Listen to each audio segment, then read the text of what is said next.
Here is a Honda CR-V. Before we get started though, let me give a quick shout out to Mia Max Automotive for letting us use the car today to film the videos. They are a used car dealer here in Toronto, Canada. Check out the link in description for their entire inventory. Now go ahead and pop the hatch. You will need a Phillips head screwdriver, a PH2, a thick one, or a socket ratchet combination, an 8mm socket. Okay, either one of them works.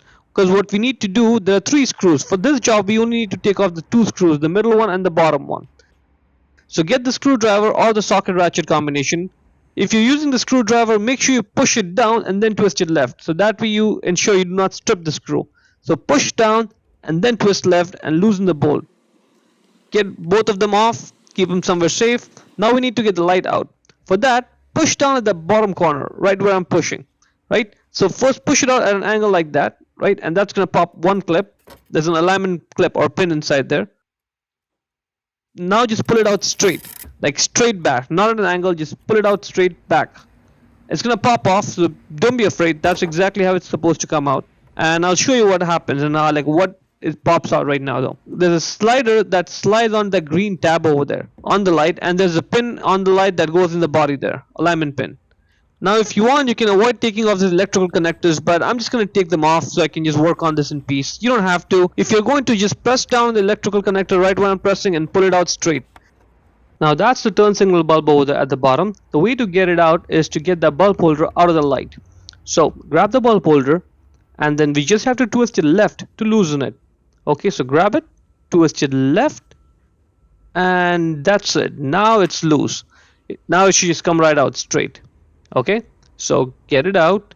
There's the bulb right there. Let's take a closer look at it. It's a simple single filament bulb. The bulb type number is WY21W or 7440A. You can put either one of them. It's all the same. To get the bulb out, all you have to do is just pull it out straight, get the new bulb, line it up over there, and then just push it in. And that's it. It's just as easy. Now let's put the bulb holder back in the light. When you're doing so, you notice a tab on the holder that's slightly bigger. Yep, that one. Line it up with the slot in the light that's slightly longer. Just line them up like that, and once you do that, the bulb holder should just drop right in straight. Just like that. See, that's looking good. Now we just have to twist it right to lock it in place, and when we do that, there are those 2 small arrows. That's it. They should line up when it's locked. Yep, just like that. Now when plugging the electrical connectors back in, line up the electrical connector of the proper length with the corresponding bulb holder there. Yep, just like that, and then push it in to click it, and you're done. There's 3 of them. Make sure you plug in all 3 of them. When putting the light back in, the common mistake what happens is people just push the light forward, and that's it. But that's what the problem is, because if you just do it without taking care of that bottom right corner right there, it's going to stick out. Okay, to avoid this issue, what you want to do is when you push it forward, you also have to sort of push it in towards the car. So line it up like that, and when you're pushing it forward, like in, also push it inwards towards the car, like towards the center of the car, and that's it. That way you make sure it slides on that tab properly, and now it's sitting flush, so that's good.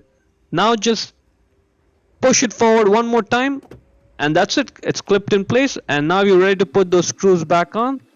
Screws, bolts, same thing. You just put them back on and tighten them up, and that's pretty much it. Hope you found it useful.